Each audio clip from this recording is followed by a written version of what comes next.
Hello' friends, আজি মই আপোনালোকৰ ওচৰত লৈ আহিছোঁ যোৱা 15 ছেপ্টেম্বৰত যি থাৰ্ড গ্ৰেডৰ পৰীক্ষা হৈছিল সেই পৰীক্ষাৰ কেইটামান প্ৰশ্নৰ উত্তৰ। চ' আপোনালোকে মিলাই চাওক কাৰ কিমানটা শুদ্ধ হৈছে। আৰু 1 নম্বৰ প্ৰশ্নটো হ'ল ৰঞ্জু হাজৰিকাৰ প্ৰকৃত নাম কি? কুমুদ হাজৰিকা ৰঞ্জু হাজৰিকাৰ প্ৰকৃত নাম। 2 নম্বৰ নুমলীগড় তেল শোধনাগাৰ কোনখন জিলাত অৱস্থিত? এইটো হ'ল গোলাঘাট জিলাত অৱস্থিত। 3 নম্বৰ টোকলাই চাহ গৱেষণা ক'ত অৱস্থিত? যোৰহাটত। যোৰহাটত টোকলাই চাহ গৱেষণা অৱস্থিত। 4 নম্বৰ শংকৰদেৱৰ বুঢ়ীমাকৰ নাম কি? শংকৰদেৱৰ বুঢ়ীমাকৰ নাম আছিল খেৰসূতী। 5 নম্বৰ 1 জানুৱাৰী 2024 অনুসৰি আমেৰিকাৰ ৰাষ্ট্ৰপতি কোন? জ' বাইডেন। 6 নম্বৰ তলৰ কোনটো বাঁহৰ সঁজুলি? টকা। অপশ্যন দিয়া আছিল, তাৰে ভিতৰত হ'ব টকা। টকাটো বাঁহৰ সঁজুলি আছিল। 7 নম্বৰ আজি ৰবিবাৰ হ'লে 92 দিনৰ পিছত কি বাৰ হ'ব? এইটো হ'ব সোমবাৰ। 8 নম্বৰ কোনখন দেশৰ লগত অসমে সীমা ভাগ বতৰা কৰে? এইটো হ'ল বাংলাদেশ আৰু ভূটান। বাংলাদেশ আৰু ভূটানৰ লগত অসমে সীমা ভাগ বতৰা কৰে। 9 নম্বৰ জালিয়ানৱালাবাগ ক'ত অৱস্থিত? পাঞ্জাৱত অৱস্থিত। 10 নম্বৰ ৰং বং তেৰাঙৰ গ্ৰন্থখন কি? এইটো হ'ব ৰংমিলিৰ হাঁহি। 11 নম্বৰ নীতি আয়োগৰ অধ্যক্ষ কোন? প্ৰধানমন্ত্ৰী। নীতি আয়োগৰ অধ্যক্ষ হ'ল প্ৰধানমন্ত্ৰী। 12 নম্বৰ আহোমৰ শেষ ৰাজধানী ক'ত? যোৰহাটত। 13 নম্বৰ 100ৰ 100% আৰু 200ৰ 200% যোগ কৰিলে কিমান হ'ব?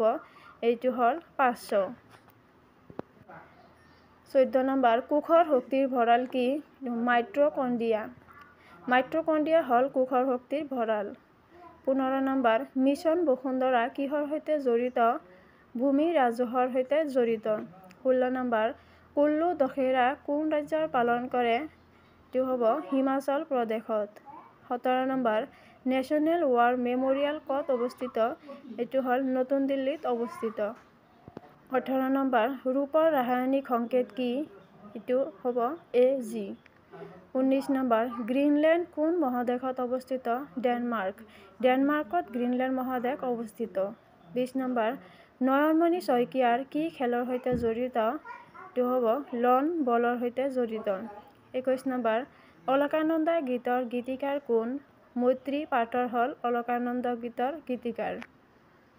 22 নম্বৰ আটাইতকৈ পুৰণি বেদ কোনখন? ঋগ্বেদ। ঋগ্বেদ হ'ল আটাইতকৈ পুৰণি বেদ। 23 নম্বৰ শান্ত শিষ্ট পুষ্ট কাৰ ৰচনা? ভৱেন্দ্ৰনাথ শইকীয়াৰ। 24 নম্বৰ ভাৰতৰ ৰাষ্ট্ৰপতিক কোনে শপত বাক্য পাঠ কৰায়? এইটো হ'ব মুখ্য ন্যায়াধীশে। মুখ্য ন্যায়াধীশে ভাৰতৰ ৰাষ্ট্ৰপতিক শপত পাঠ কৰায়। 25 নম্বৰ ৰাজ্যসভাৰ অধ্যক্ষ কোন? ৰাজ্যসভাৰ অধ্যক্ষ হ'ল উপ-ৰাষ্ট্ৰপতি। 26 নম্বৰ 1 জানুৱাৰী 2024 অনুসৰি ভাৰতৰ উপ-ৰাষ্ট্ৰপতি কোন? এইটো হ'ব জগদীপ ধনখড়। 27 নম্বৰ ডগৰ কালেক্টিভ ৱৰ্ড হ'ব পেক।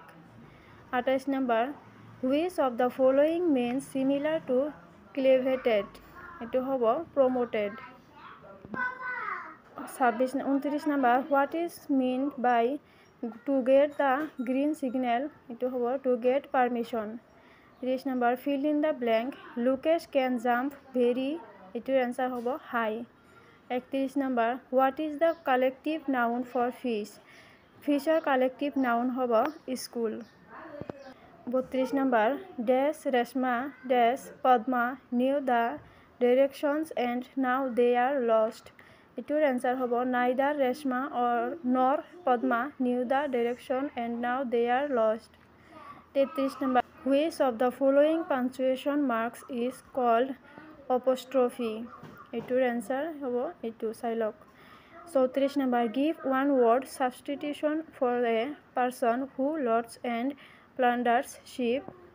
এইটো হ'ব pirate. 35 number from the list below identify the antonym of cheap? এইটো হ'ব expensive. 36 number identify the incorrect spelled word? এইটো হ'ব perpendicular. 37 number identify the adverb in the following sentence he could not go deep into the forest. ইয়াৰ আনসাৰটো হ'ব deep.